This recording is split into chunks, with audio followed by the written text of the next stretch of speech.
O podcast que você ouve agora é uma produção da Central 3.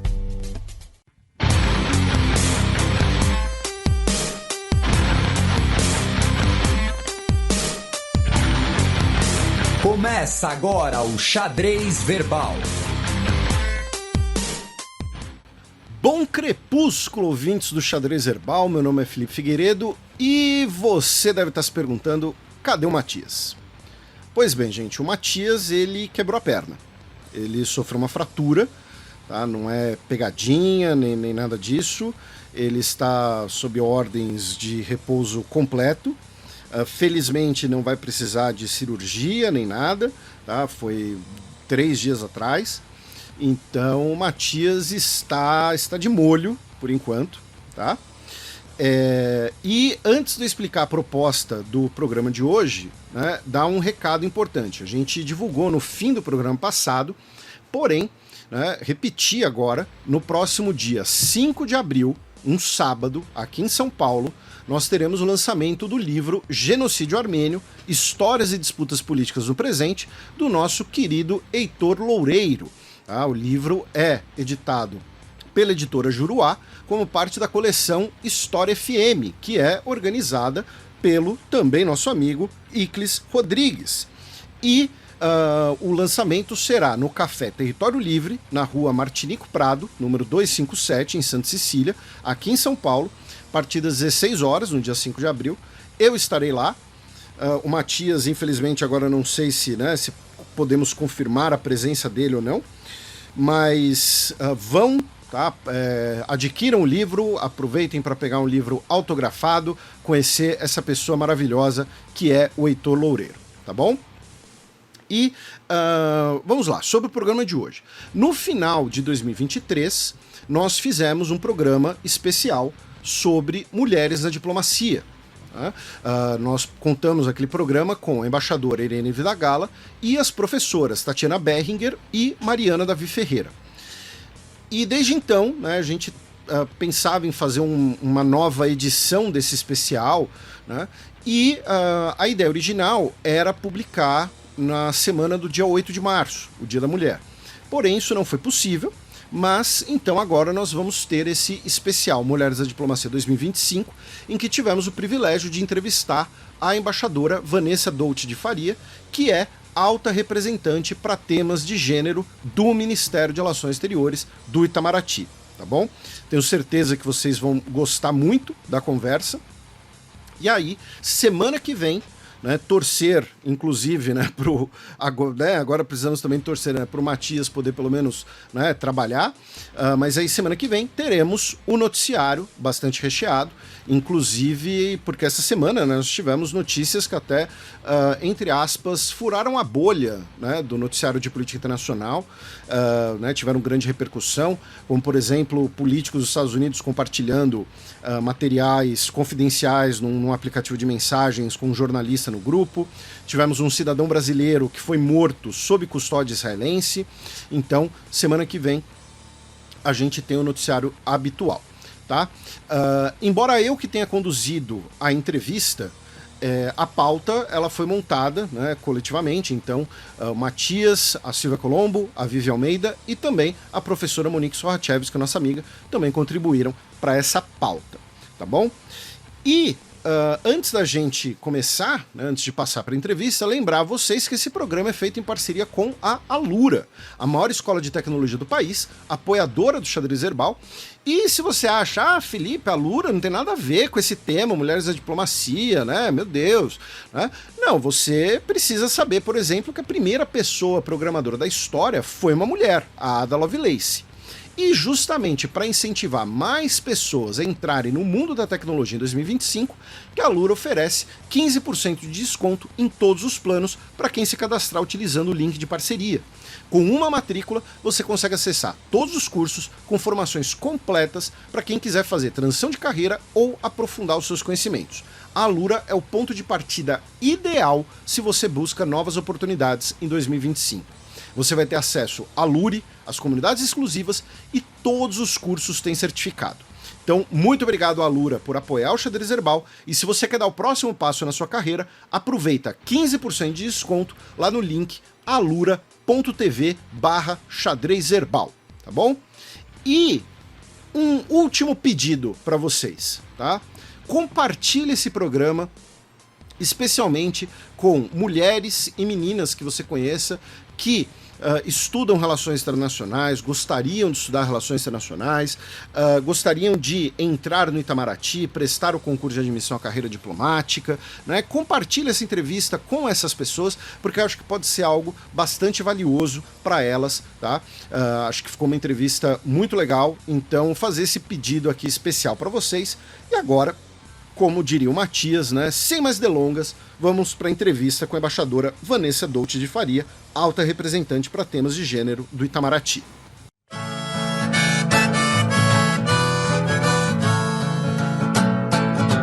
Coluna aberta.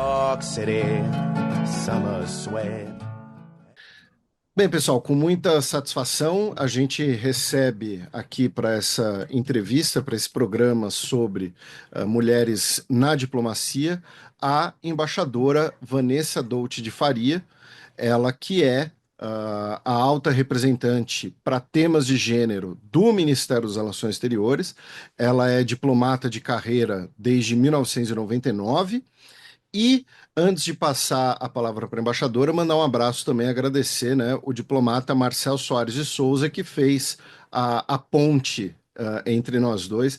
Então, embaixadora, muito obrigado pelo seu tempo, pela sua disposição. Seja muito bem-vinda aqui no Xadrez Herbal. Obrigada, Felipe. Agradeço muitíssimo o convite. É um prazer estar aqui conversando com vocês hoje.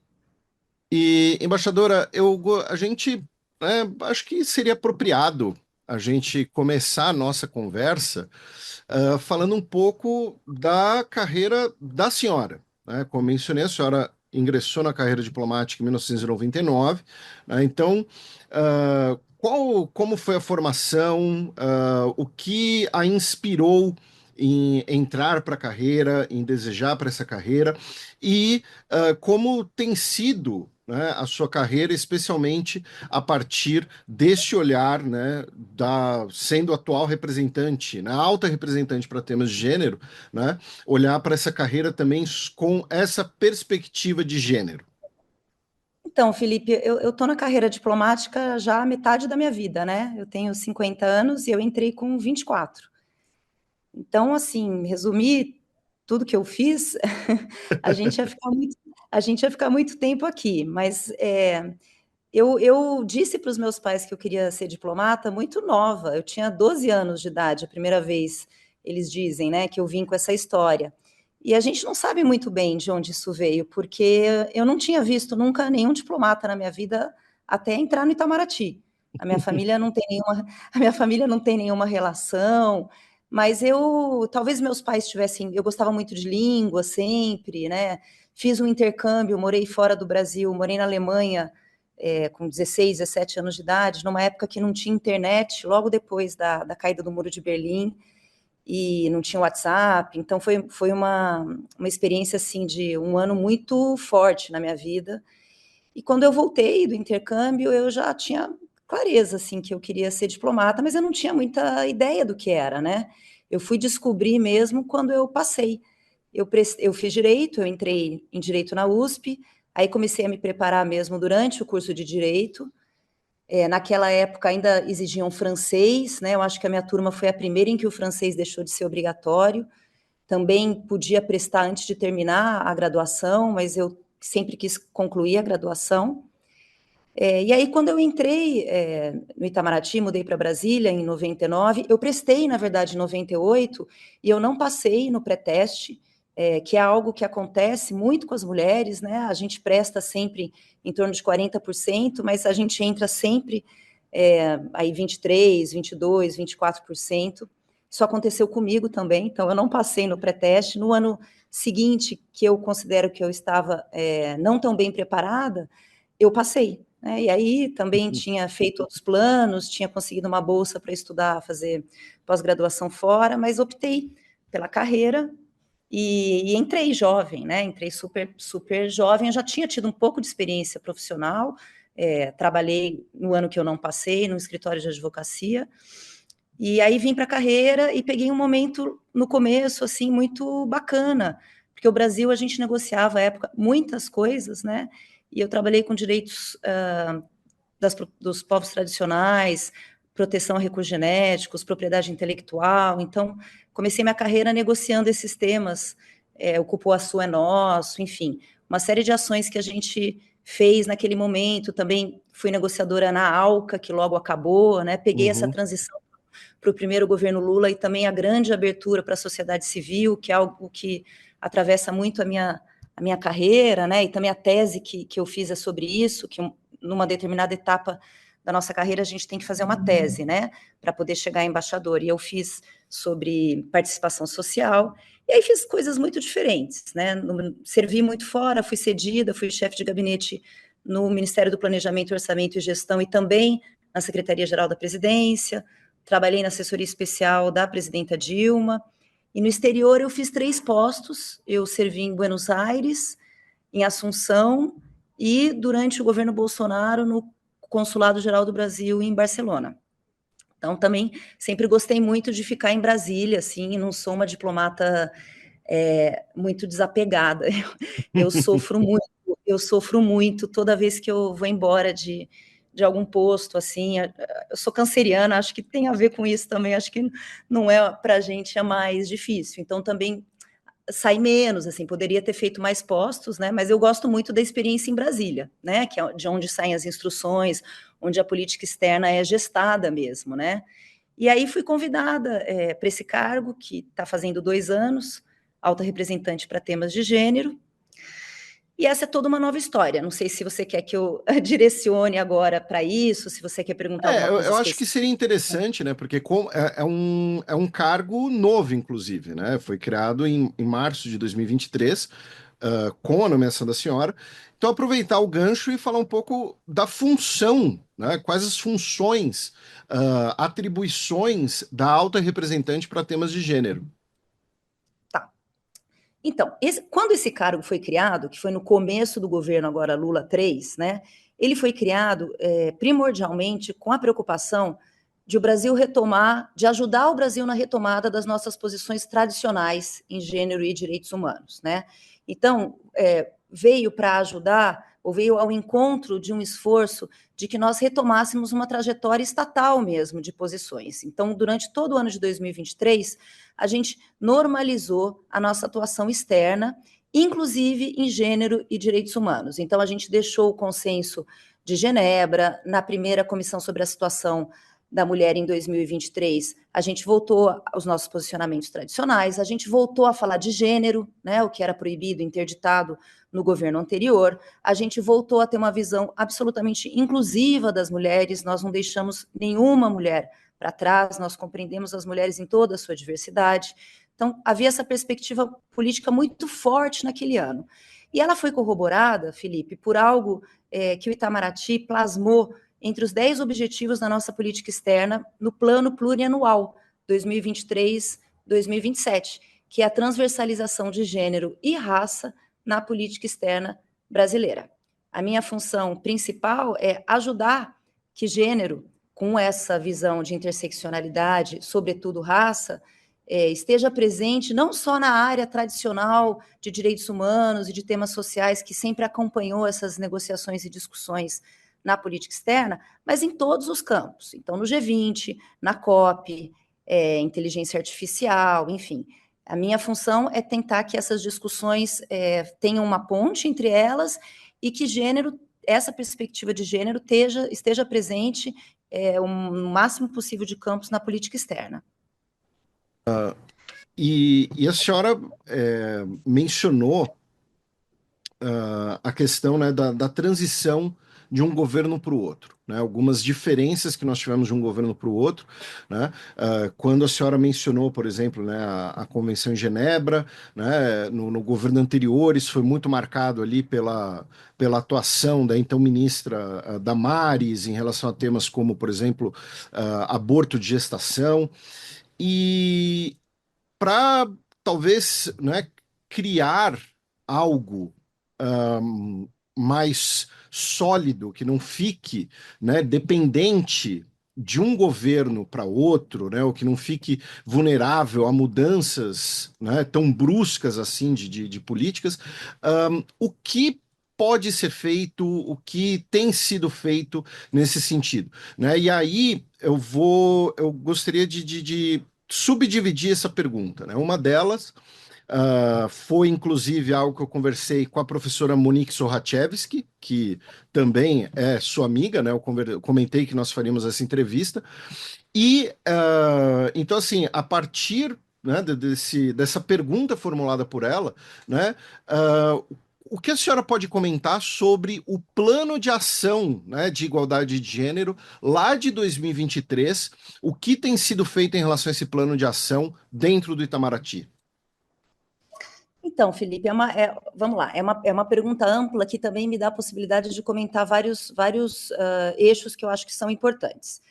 Primeiro, é importante dizer o seguinte, desde eu acho que do começo dos anos 2000, né, gênero vem adquirindo um peso cada vez maior na política externa. Eu acho que isso tem a ver com a Conferência de Pequim, de 1995, né, que é um marco no feminismo, um marco na luta pelos direitos das mulheres. A partir de Pequim, começam a se estruturar estruturas institucionais dentro dos estados, né, é o caso do Brasil, a gente cria a Secretaria Especial da Mulher em 2003, e desde então, olhando mais para a política externa, que é onde eu atuo, e no Itamaraty, a gente vem seguindo um percurso, né, com exceção do governo anterior, com uma certa linearidade.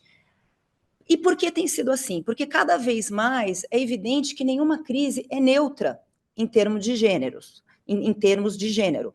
As mulheres sofrem mais, né? Claro que as mulheres não sofrem todas da mesma maneira. As mulheres sofrem os impactos dos desastres climáticos, por exemplo, segundo a cor da pele, o CEP, todas essas camadas de exclusão. Mas as mulheres sofrem mais os impactos de todas as vulnerabilidades. E por isso é preciso ter esse olhar com relação às mulheres. Então, as chancelarias, e o Brasil acompanhou esse movimento, passaram a criar figuras parecidas a esse cargo que eu ocupo. E aí depende do país. Então, por exemplo, na França, você tem uma representante para a política exterior feminista, que é um país que tem política exterior feminista, que também é um tema que eu acho que é legal a gente conversar um pouquinho, e você tem um embaixador para direitos LGBTQIA+, tá?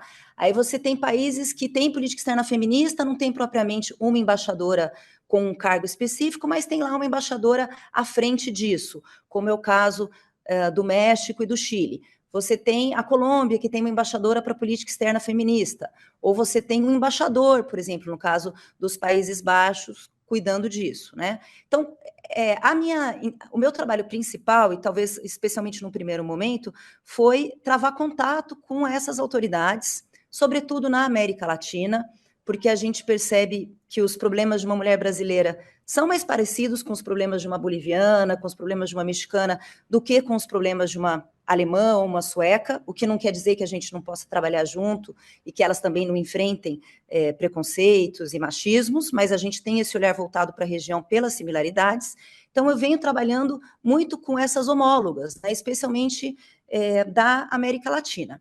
Numa outra frente, a gente passou a expandir as nossas iniciativas de política externa. Então, no ano passado, na área de comércio, o Brasil aderiu ao Arranjo Global sobre Comércio e Gênero da OMC, a gente aderiu à Aliança Global pelos Cuidados, que é uma iniciativa internacional do México e da ONU Mulheres, que apoia a nossa política e o nosso Plano Nacional de Cuidados, que são ferramentas muito importantes, né, que a gente conseguiu avançar o ano passado.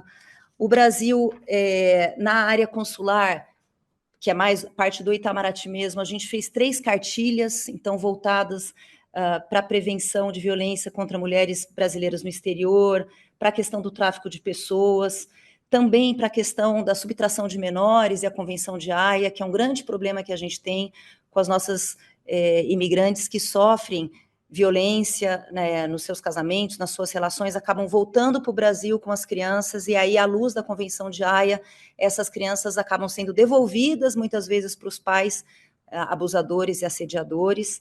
Enfim, a gente ampliou a nossa rede de espaços da mulher brasileira, que eu não sei se os nossos ouvintes conhecem, mas em postos onde a gente localiza mais casos de violência à mulher, a gente tenta criar, e aí as parlamentares têm ajudado muito com emendas parlamentares, os espaços da mulher brasileira, os chamados EMUBs. Hoje a gente tem 7 lugares no mundo, que são consulados com mais estrutura para fazer esse atendimento.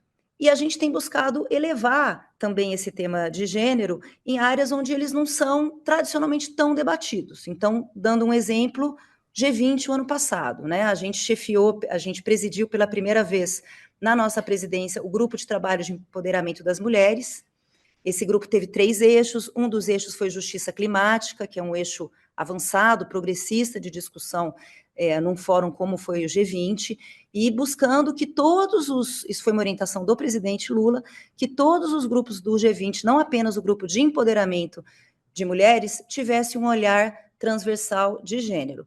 E agora, na COP30, também, né, há um mandato negociador, ele foi renovado em Baku, e a gente tem aí a responsabilidade de tentar negociar um plano de trabalho de gênero na nossa COP em Belém. Então, a gente tem buscado, dar mais densidade também ao tema nesses fóruns. Acho que também é importante mencionar rapidamente a última Comissão sobre a Situação da Mulher, que aconteceu agora em março.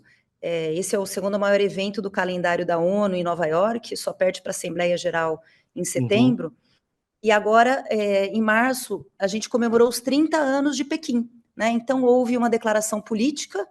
Essa declaração política, ela, dentro do que está acontecendo na geopolítica, né, Felipe? É importante a gente lembrar, o que está acontecendo no mundo ecoa dentro das salas de negociação, né? Então, sim, a gente lida com um movimento muito grande de retrocesso e de ataque, né, aos direitos das mulheres. A gente ter conseguido aprovar uma declaração política sem ela ter ido à votação foi um grande êxito diplomático. E, por iniciativa do Brasil, a gente conseguiu inserir, por exemplo, a perspectiva das mulheres afrodescendentes, né, que é algo que o Brasil sempre traz. A gente não concebe gênero sem raça, pelas características do nosso país e da desigualdade social. Eu sempre digo que para o Brasil o ODS 5 de igualdade de gênero anda junto do 18, né, de igualdade racial. Então, acho que foi também um acontecimento diplomático importante, recente, que vale a pena a gente comentar. Embaixadora, antes da gente passar para esses eventos mais recentes e também para a segunda parte da minha pergunta, a senhora 2 vezes mencionou, né, Pequim 1995. A senhora poderia explicar brevemente para a nossa audiência do que se trata e qual o motivo da importância dessa conferência de 95? Eu posso tentar. Então, a década de 90, ela foi conhecida como a década das grandes conferências das Nações Unidas, né? Então, houve grandes conferências, população, direitos humanos, e houve essa conferência em 1995, conferência sobre os direitos da mulher, foi a 4ª conferência, a que então aconteceu em 1995, em Pequim. O Brasil levou uma delegação muito grande, com muita participação da sociedade civil. Essa delegação, à época, foi chefiada pela doutora Ruth Cardoso. O movimento feminista brasileiro teve presente em peso, né? Eu tive a honra, assim, o privilégio de conhecer figuras que estiveram presentes nessa conferência, e dela saiu uma plataforma de ação, Felipe, com 12 eixos, que é basilar para a estruturação de tudo que houve de política pública, eu acho, no Brasil e no mundo desde então. Então, ele inaugurou uma nova era. Por exemplo, ela chamou atenção para a necessidade de que os estados passassem a dispor de institucionalidades próprias para cuidar de gênero e dos direitos das mulheres, sem prejuízo, no entanto, de que houvesse um olhar de transversalidade. É em Pequim que se fala pela primeira vez de transversalidade, né? Que é isso que agora, nesse cargo de 2023, a gente está enfatizando novamente, a necessidade de que todas as áreas olhem para gênero. Acho que essa foi a grande importância, e havia uma expectativa muito grande com relação aos 30 anos, né? A CSW, ela é um braço do ECOSOC, no sistema ONU, é composta por 45 países, a cada 5 anos há uma declaração política. Então, Neste ano, nós trabalhamos com base no que havia sido aprovado em 2020, que era a época do governo Trump já, né? Uma conjuntura difícil, e acho que saiu uma declaração interessante, especialmente se for para eu chamar a atenção de algo que eu achei importante, o destaque para a brecha digital, né? Para a desigualdade de gênero no acesso à internet e também no reflexo das redes sociais na violência às mulheres, né? Isso é um tema muito debatido atualmente e é um tema que a declaração política também toca e trata. E aproveitando, né, indo para a segunda parte da minha pergunta, né, essa questão de institucionalizar ou então criar iniciativas bastante sólidas. Então, por exemplo, a iniciativa, né, não é nenhuma iniciativa, né, algo já concretizado, né, que a senhora mencionou, de nós termos em algumas localidades, né, consulados especializados para o atendimento, né, de mulheres, de cidadãs brasileiras no exterior, e isso é algo sensacional e que é relativamente pouco conhecido, né, ouso dizer, talvez infelizmente. E uma segunda questão é a questão do concurso, né, de admissão à carreira diplomática. Né? Você mesma, na sua introdução, mencionou, né, de dificuldades relativas ao gênero, né, na preparação para o concurso, e recentemente, né, a professora Vivian, que participa aqui do podcast, né, nossa colunista de economia, ela fez um comentário sobre isso, e o Itamaraty, ele instituiu, né, uma cota de vagas para mulheres para as fases posteriores do concurso, né? Não é uma cota de aprovações, é uma cota para as fases posteriores do concurso, né? Lembrando que você tem a primeira fase objetiva, depois a fase português dissertativa e depois as outras matérias dissertativas.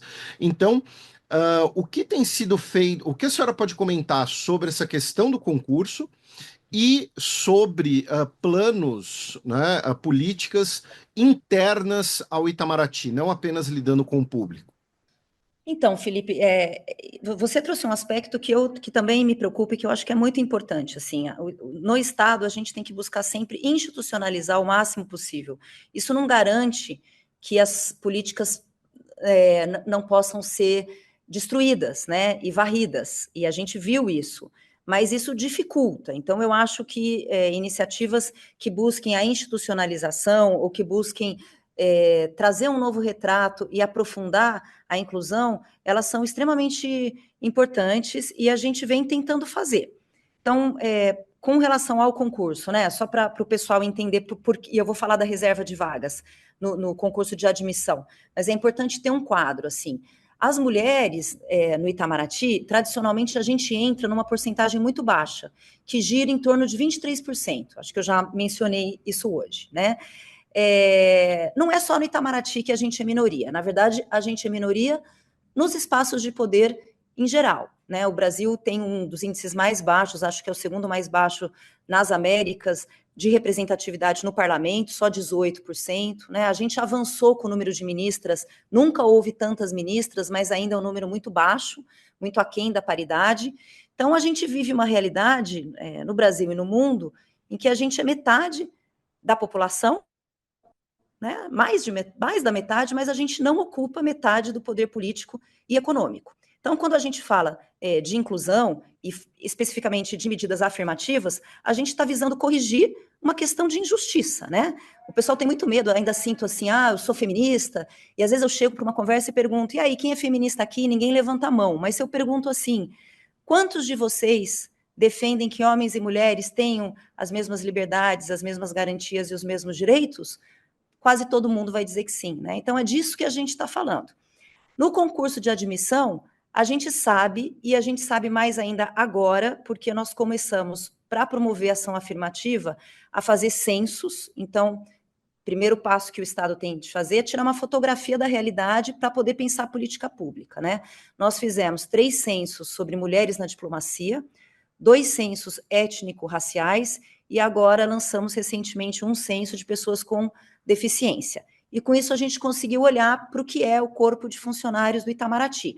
E é importante dizer não só diplomatas, mas também as carreiras oficial de chancelaria, assistente de chancelaria, que acompanham a nossa carreira e das quais a gente também não pode prescindir. O nosso trabalho depende do trabalho também dos assistentes e dos oficiais e das oficiais de chancelaria. E aí a gente chegou num dado, assim, de 23% de mulheres. Desse total, acho que eu anotei aqui para comentar com vocês, o número de pessoas, de mulheres negras é 14%, pretas e pardas, tá? Então é 14% dos 23%. É uma porcentagem muito pequena.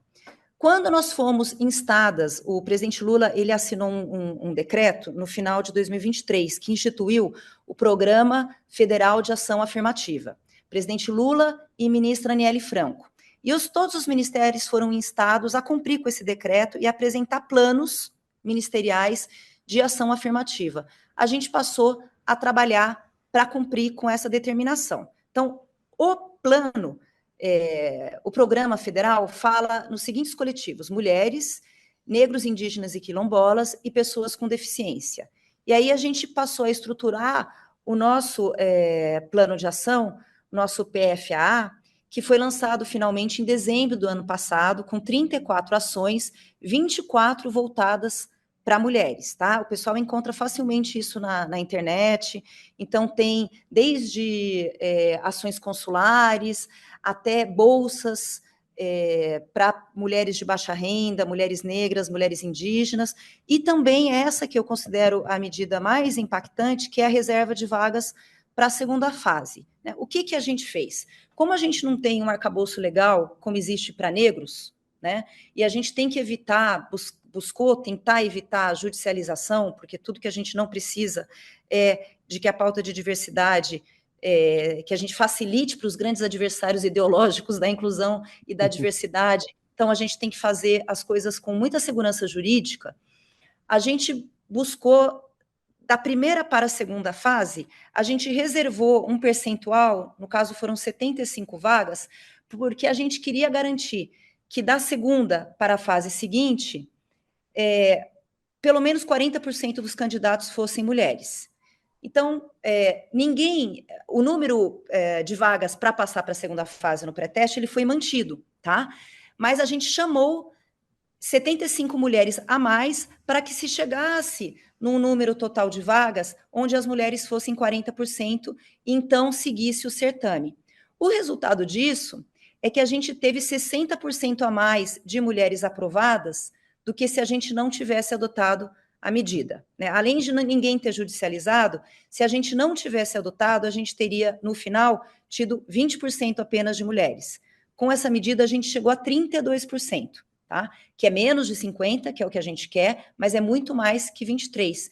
E é muito interessante porque eu acho que a pessoa que passou em terceiro lugar, acho que terceiro, quarto e sexto lugar, as mulheres que passaram, foram beneficiadas por essa ação afirmativa, né? Eu tive recentemente a alegria de conversar com o pessoal do Rio Branco, sexta-feira passada, e elas se apresentaram. Então, assim, é uma medida que já trouxe resultados imediatos, que vai ser mantida, e que eu acho que faz uma diferença importante aí para a gente tentar aumentar o número de mulheres. Aumentar o número da base, né, não é a única medida. A gente precisa também aumentar o número de mulheres em posição de poder, né? A gente precisa dar visibilidade para as mulheres, né? Então, a gente tem feito mecanismos de promoção com olhar de gênero. As mulheres hoje no Itamaraty são votadas, existe, enfim, um procedimento interno prévio à promoção, as mulheres são votadas numa lista separada para ajudá-las, né, a ter mais chances na promoção, e a gente promoveu entre 2023 e 2024, do total, 28% de mulheres, então acima também do nosso percentual de 23%. Embaixadora, aproveitando que a senhora puxou esse gancho, eu vou mudar um pouquinho a ordem das perguntas aqui, né? Mas no final de 2023, nós fizemos aqui também um outro especial de mulheres na diplomacia, e uma das convidadas daquele programa foi a embaixadora Irene Vidagala. E logo no início do governo Lula, logo depois da eleição, na verdade, havia expectativa, né, de que o presidente, né, eventualmente fosse nomear, né, uma ministra de Relações Exteriores, né, como você mencionou, como a senhora mencionou, desculpe, né? Sim. É um número que hoje ele ainda é baixo, né? Eu fiz esse levantamento antes da nossa entrevista. Hoje são 37 ministras de Relações Exteriores, contando a da União Europeia, né? Pensando ali que nós temos cerca de 200 países, é um número bastante pequeno. A primeira delas foi apenas em 1947, na Romênia, a Ana Pauker, né? Ou seja, nós estamos muito acostumados a ler, né? Ver sobre os grandes arquitetos, né, da diplomacia, né? Então Bismarck, Kissinger, porque a participação feminina é um fenômeno recente, né? Mas a embaixadora Irene Vidagala, a Associação de Mulheres Diplomatas Brasileiras, tem cobrado essa questão das promoções e também, eventualmente, quando o Brasil terá uma ministra de Relações Exteriores. Como essas críticas, como esse assunto tem repercutido dentro da Itamaraty, o que tem sido feito em relação a isso, especialmente, né, promoção de postos, os postos A, né, como eles são chamados, os principais postos diplomáticos. Então, Felipe, essa entrevista que você fez em 2023, né? A embaixadora Irene foi a nossa primeira presidenta da associação, né? Antes até da associação existir, porque a associação a gente criou no começo deste governo Lula, mas ela existe como movimento de mulheres desde 2013, né? A questão da paridade, da promoção da igualdade dentro do movimento e da MDB sempre foi uma pauta central. E houve uma expectativa de fato grande, eu acho, aqui estou falando como associada, tá? Com o meu outro chapéu. Grande de que houvesse uma ministra, e não foi isso que aconteceu. Eu acho que o Brasil, você veja, na América do Sul, só o Brasil e o Uruguai, acho que ainda não tiveram chanceleres mulheres, né? Por que que isso é importante? É importante que isso aconteça em algum momento? Sobretudo pela questão das referências, sabe? Tem essa coisa que a gente percebe que é muito... Eu, por exemplo, não tinha referências de mulheres diplomatas quando eu entrei no Itamaraty ou quando eu dizia que eu queria ser diplomata, né? Eu espero hoje eu e tantas colegas, né, que a gente possa ser minimamente referência para mulheres que estejam escutando a gente. Quando a gente tem mulheres ocupando espaços de poder e elas são visibilizadas, isso gera um efeito cascata, sabe? Eu sempre me pergunto assim, como seria o mundo se nos Estados Unidos o resultado eleitoral tivesse sido outro, né? Quantas meninas não estariam hoje sendo inspiradas por uma presidenta negra nos Estados Unidos? Isso gera, de fato, um efeito muito importante na realidade. Com relação aos espaços de poder, aos postos no exterior, esse dado que você trouxe do número de embaixadoras, né, a gente sabe que hoje, no mundo, apenas 20% dos postos no exterior são chefiados por mulheres. E nós estamos chegando no Brasil agora nessa proporção. A gente saiu de uma proporção bem aquém no começo do governo Lula, estamos em 18%, hoje tem 36 mulheres chefiando postos, né? E agora, nesse semestre, com o processo de pedidos de agremã e dando tudo certo, a gente vai chegar a 20, 21%. Então, a gente está se aproximando da média global, mas que é uma média ainda muito baixa, né? Ela não é baixa só no Brasil, né? Como você disse, ela é baixa em geral, mas acho que sem dúvida, um campo assim onde a gente precisa avançar mais, colocando mais mulheres em lugares de poder e dando mais visibilidade para as nossas embaixadoras. E aqui eu vou fazer duas perguntas que são advogando para o diabo. Né? Como a senhora mencionou, existem pessoas que são ideologicamente contra essas políticas de inclusão e de diversidade. E são duas palavras, né, que hoje, por exemplo, nos Estados Unidos, que a senhora mencionou, são palavras que foram, né, praticamente banidas. Né? Um dos argumentos que essas pessoas vão usar, por exemplo, em relação ao concurso, né, é dizer que o concurso ele tem que ser apenas mérito, né, sem olhar para se a pessoa é mulher, é homem, se a pessoa ela cor da pele, se olhar para nada, tem que ser puramente mérito, né, uma meritocracia assim, né, em condições ideais, CNTP, basicamente. O que a senhora responde para esse argumento? Que não é um argumento, é bom deixar claro, né? É um argumento falacioso. Mas o que a senhora responde? Eu respondo que, na minha forma de ver a vida, a meritocracia pura não existe.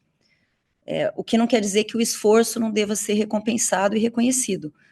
Mas eu, por exemplo, não sei o que é trabalhar o dia inteiro e estudar de noite, né? Então, eu passei no concurso do Itamaraty com 24, 25 anos de idade, porque eu venho de um lugar de privilégio, né? Eu tive uma família que pôde me sustentar, eu pude fazer inglês, eu pude viajar, eu pude morar fora do Brasil. Essa não é a realidade de 95% da população brasileira, e essa população precisa ser incluída. Então, quando a gente fala de ação afirmativa, a gente está falando de correção de injustiças, e acho que esse debate ele tem que ser sempre enfrentado, e ele vem amadurecendo na sociedade brasileira. Com relação a gênero, eu sempre digo, é um olhar de inclusão, de não deixar ninguém para trás, né? A gente atua e se baseia na nossa Constituição, nos valores de dignidade humana, de promoção da paz, de inclusão, de desenvolvimento. É isso que norteia a política externa brasileira, e são esses valores que a gente reflete, e são essas perspectivas também que a gente traz para o debate de gênero, né? Nós não vamos excluir minorias dentro das mulheres, né? Não existe a perspectiva da nossa visão não ser hoje uma visão de inclusão, uma visão que visa ganhar espaço, e assim também representar mais e representar melhor a diversidade do Brasil, né? Eu acho que muitas vezes, Felipe, nessa conversa a gente esquece que país que a gente está representando, né? De que Brasil que a gente está falando.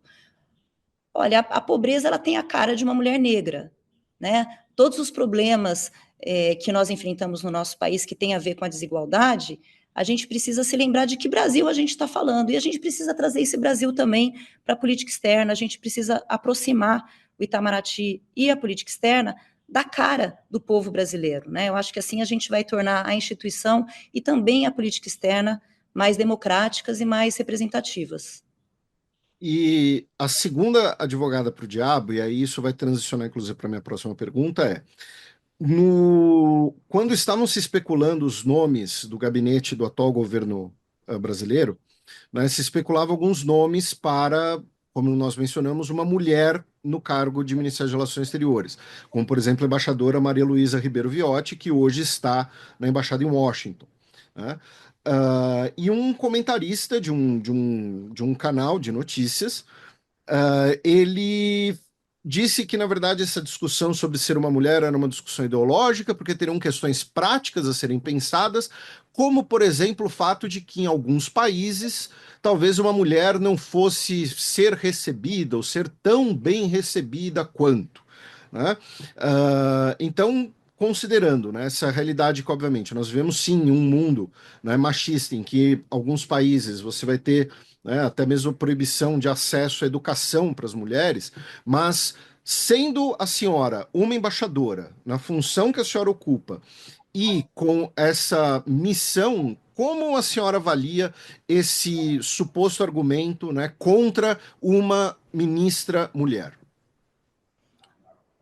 Eu acho que o fato de existirem países onde eventualmente a atividade pode ser um pouco mais dificultada, não deve de forma alguma bloquear a discussão sobre a importância de mulheres em grandes posições de liderança. Eu não acredito nesse argumento. E eu acho que talvez a maior prova disso seja a campanha em que o Brasil também já está engajado, de que nós tenhamos pela primeira vez nas Nações Unidas uma mulher secretária-geral, né? A gente nunca teve, e nós queremos, o Brasil, e o presidente Lula já disse isso, uma mulher secretária-geral. Então, se o meu país deseja uma mulher secretária-geral, o meu país também deseja mulheres em posições de poder, sejam essas posições onde for. Embaixadora, a senhora está sendo especialista em antecipar a minha pauta, porque uma das perguntas que eu ainda faria, né? Eu sei que a gente já está começando a ficar, né? O nosso tempo já está começando a ficar um pouco mais apertado, mas é sobre a candidatura da ex-presidenta chilena Michelle Bachelet, né, para secretária-geral da ONU. Como a senhora mencionou, a ONU nunca teve uma mulher no principal cargo do seu secretariado.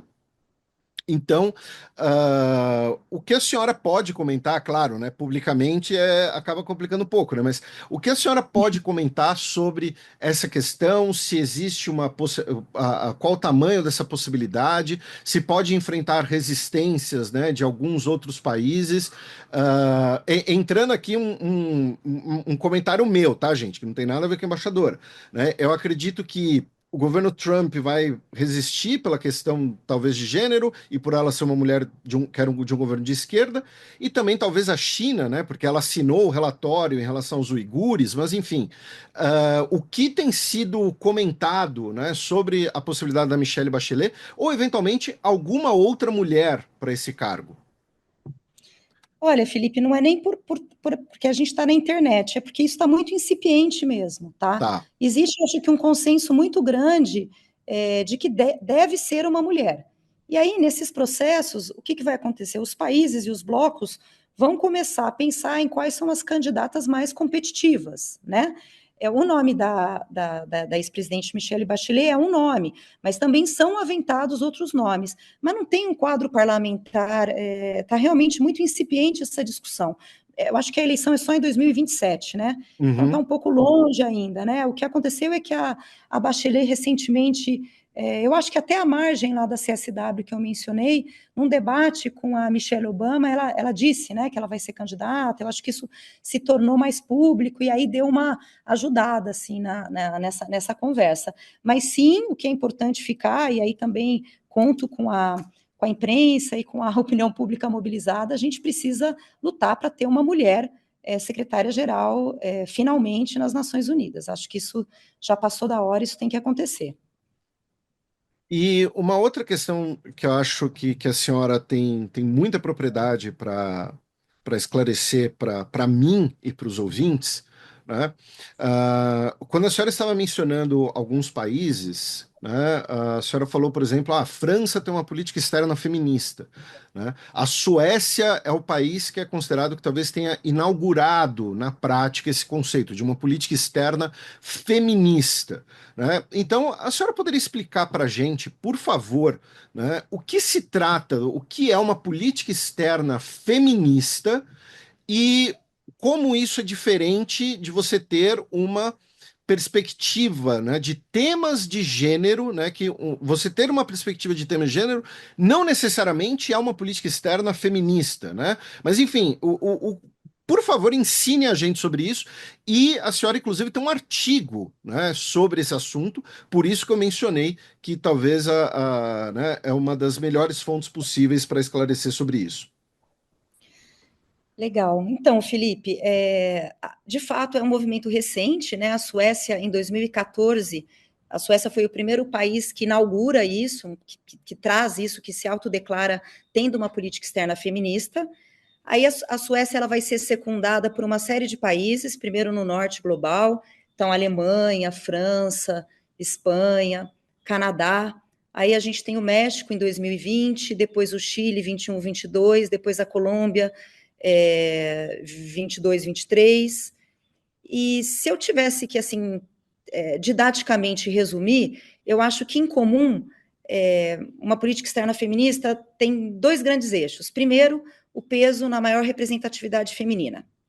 Em segundo lugar, a transversalização de gênero em todos os ramos da política externa. E aí tem uma outra diferença também que eu vejo, mas assim, isso é metodologia minha mesma, observando, em alguns casos, como no caso da Espanha, ou do Chile, ou da Colômbia, essa alcunha ela é alçada a nível presidencial, então os presidentes dizem que o país adota uma política externa feminista, né, o caso do Petro, do Boris, mas nunca foi o caso do Scholz na Alemanha, tampouco no Canadá, e eu acho que isso também traz um peso diferente na implementação, né? Se é algo mais das chancelarias, muito voltado também para ter um maior número de diplomatas, mulheres ou mulheres em posições de poder, e aí a gente poderia, se a gente tivesse tempo, até discutir os caminhos que esses países estão seguindo e por que no Brasil é diferente, pela estrutura do nosso concurso público, por exemplo, que não tem mais a fase da entrevista, então eu Uhum. não posso também tomar uma decisão arbitrária de que metade vai ser mulher pela entrevista, né? Não é assim que funciona o concurso público no Brasil, de uma maneira, a gente funciona de outra maneira, mas os países, para cada país, funciona de um jeito e representa algo singular, mas eu sim vejo esses dois grandes eixos, né? Quando o cargo foi lançado e eu comecei a trabalhar, eu comecei a ser muito convidada e participo muito desses fóruns internacionais. E aí elas passaram também muito a adotar a política externa feminista e com recorte de gênero para o Brasil estar, mas para também estar em países e, enfim, atores que têm interesse no tema, mas não necessariamente adotam formalmente uma política externa feminista, né? No nosso caso, poucas vezes na história da nossa diplomacia a gente teve sei lá, pragmatismo responsável, política externa independente. A gente não tem uma tradição de ter muitos rótulos na política externa. Mas, para além disso, não aconteceu no Brasil, e eu não vejo isso, para além da academia, um debate muito forte no movimento social, na sociedade civil, por a gente ter uma política externa feminista e o que é que isso significaria, sabe?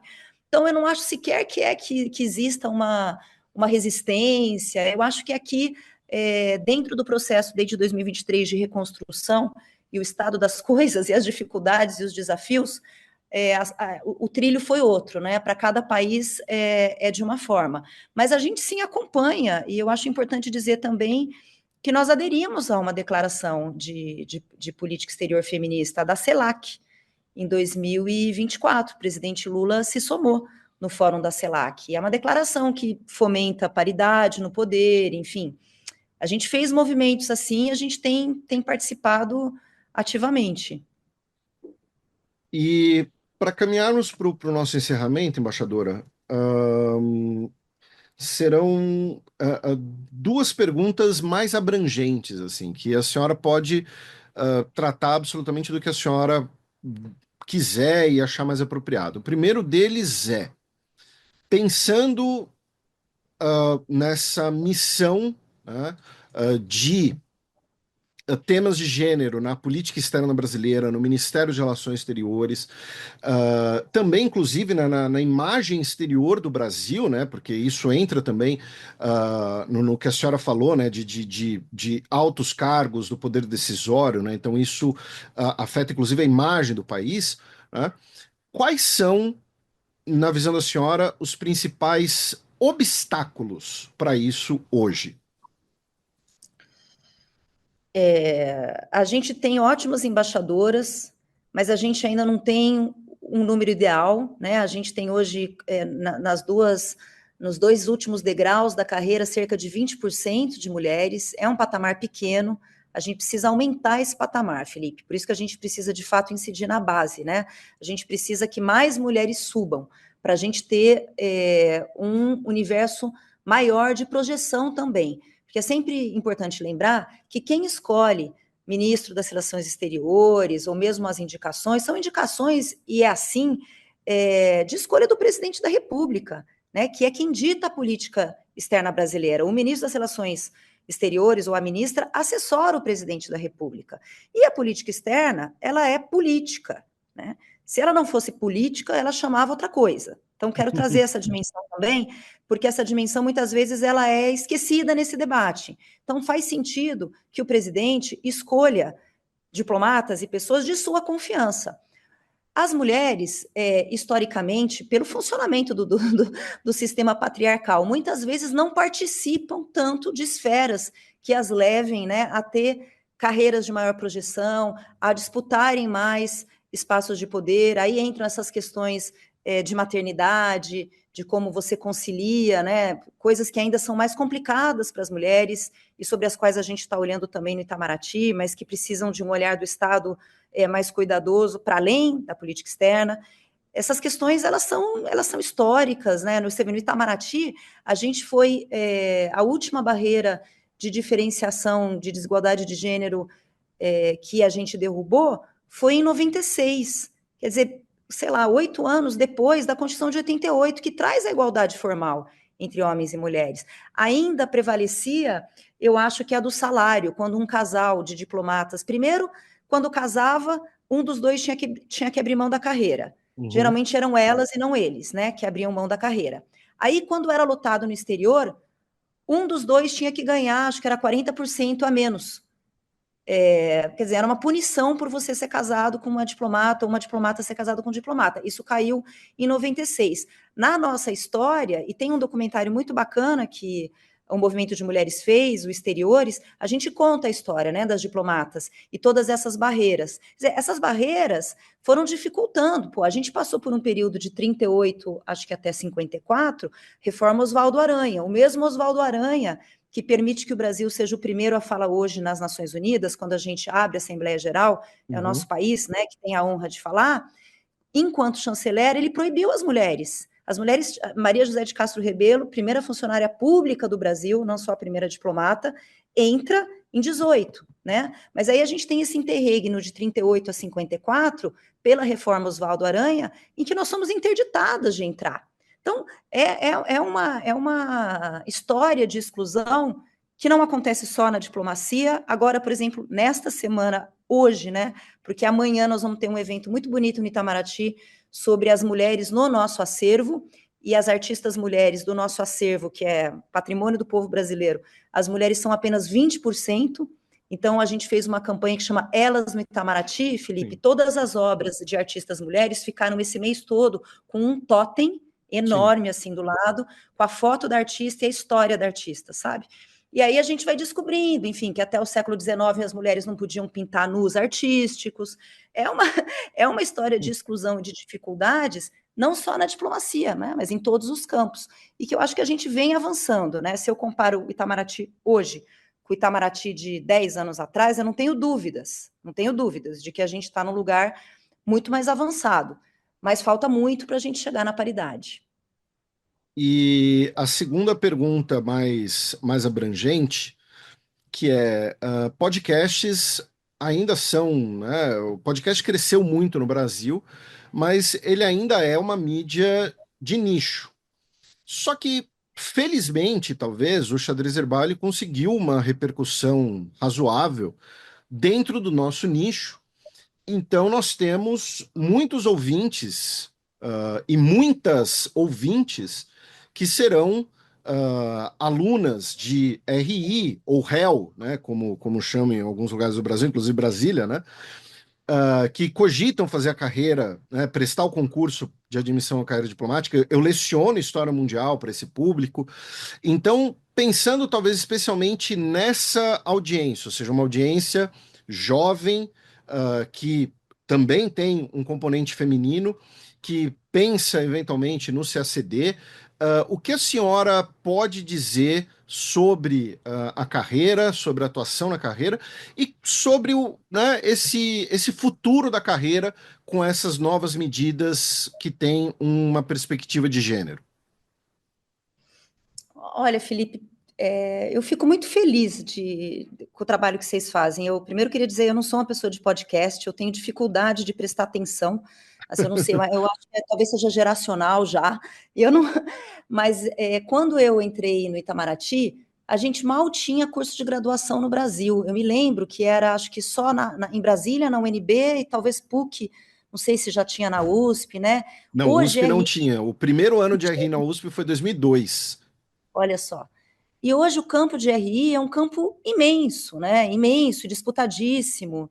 Então, eu fico muito feliz e acho que o podcast, o Xadrez Verbal, ele cumpre um papel público mesmo, sabe? De divulgação e aprofundamento desse debate em RI. Para o pessoal que me ouve, especialmente para as mulheres, eu só posso dizer que o Itamaraty e a carreira, de verdade, só me trouxe alegrias, assim. Para a minha vida, eu não sei, eu acho que realmente vocês estão falando com uma diplomata muito feliz com a escolha que eu fiz e muito realizada, sabe? Mesmo as coisas difíceis que eu vivi, eu sempre valorizei demais, assim, as oportunidades, né, que o Itamaraty me deu e dá. E acho que, especialmente para as mulheres, porque eu escuto muito essa questão, né?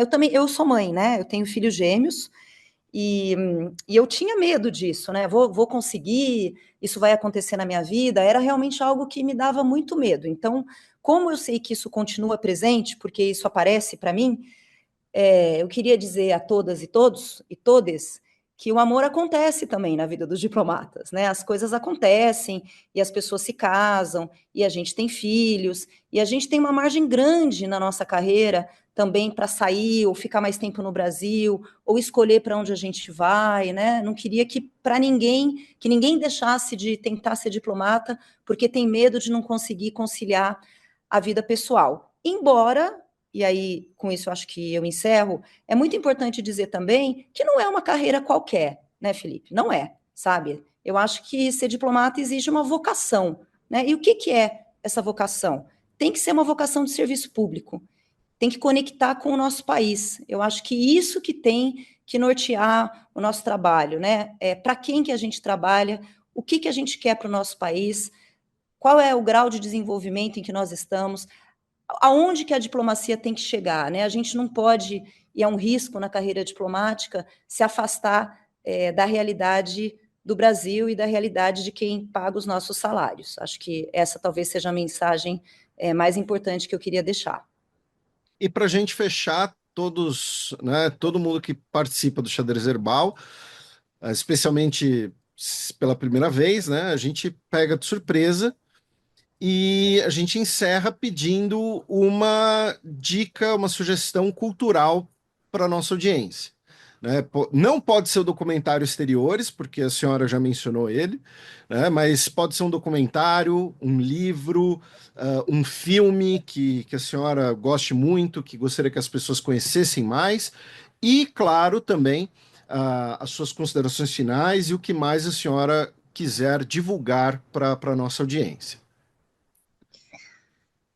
Puxa, A intenção é pegar de surpresa mesmo.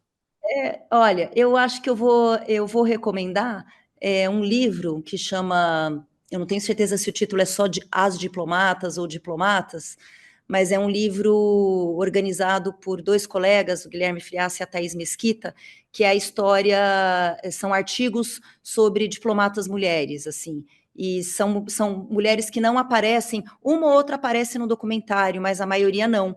E eu acho super legal para conhecer mais também as dificuldades, né, que a gente já superou, e essa geração que veio antes da gente, o que passou. Então, acho que eu ficaria, Felipe, pelo tema de hoje, assim, com esse livro. Lembrando que esse livro editado pela FUNAG, então os nossos ouvintes que costumam ler e-books e tal, podem baixar ele gratuitamente, porque é uma instituição pública, e para quem quiser em papel, pode adquirir também, e é sem fins lucrativos. Não lembro agora o preço, mas então uma ótima sugestão da senhora. E se a senhora quiser divulgar alguma coisa, quiser divulgar alguma outra iniciativa, também fique completamente à vontade. O espaço é todo seu. Obrigada, Felipe. Eu comentei essa iniciativa do Elas no Itamaraty, esse debate que a gente vai promover amanhã, ele vai estar no YouTube. Eu acho que é legal o pessoal entrar nas redes e acompanhar, porque de verdade ficou um trabalho muito bonito e com um sentido político importante também de visibilização. Então, queria recomendar o Elas no Itamaraty, que é essa campanha que a gente fez agora ao longo do mês de março. Então, agradeço a embaixadora Vanessa Dolce de Faria pelo seu tempo, pela sua participação, parabéns pela carreira e desejo voos ainda mais altos e, novamente, muitíssimo obrigado. Muito obrigada a você, Felipe, foi um prazer mesmo conversar com você, com os nossos ouvintes aí, espero que tenha ajudado aí o pessoal a entender um pouco melhor o nosso trabalho. Obrigadão. Bem, espero que vocês tenham gostado da entrevista. Peço que divulguem, que compartilhem. Antes da gente passar para a música de encerramento, tá? Relembrar para vocês o convite para o dia 5 de abril, lançamento do livro do Heitor Loureiro, lá no Território Livre, aqui em São Paulo, na rua Martinico Prado. E também passar pelos recadinhos dos últimos programas, né? Então mandar um abraço pro Yuri Matias, pro Ever André Somense, para Lorena Dualib, que foi uma das várias pessoas que gostou da gente ter mencionado a efeméride de Aracaju, tá? Um abraço para o Gilberto, Pro Mário, que disse que visitou Aracaju esse ano e gostou muito, e pro Vitor, que mora em Valkenburg e gostou que a gente mencionou a cidade. E no programa anterior, no programa 412, né, em que eu mencionei o Kehran Balian, né, representante dos armênios em Jerusalém, mandar um abraço pro José Leonardo Ferreira, pro Rafael Botelho, que fez um depoimento muito interessante, ele que estava nos protestos em Seul, na Coreia. Né? Um abraço para o Felipe Tassarolo, que mora em Towcester, acho que é assim que fala, não sei, na Inglaterra. Né?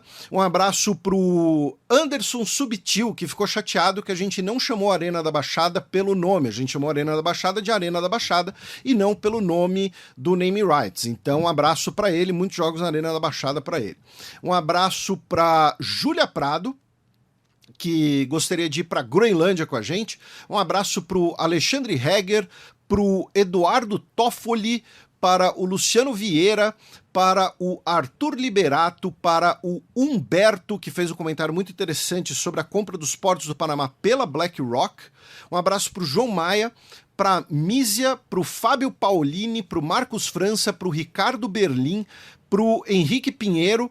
Que o Henrique Pinheiro a gente até mencionou, né, o ônibus do programa passado. E aproveitar, gente, fazer uma errata também, tá?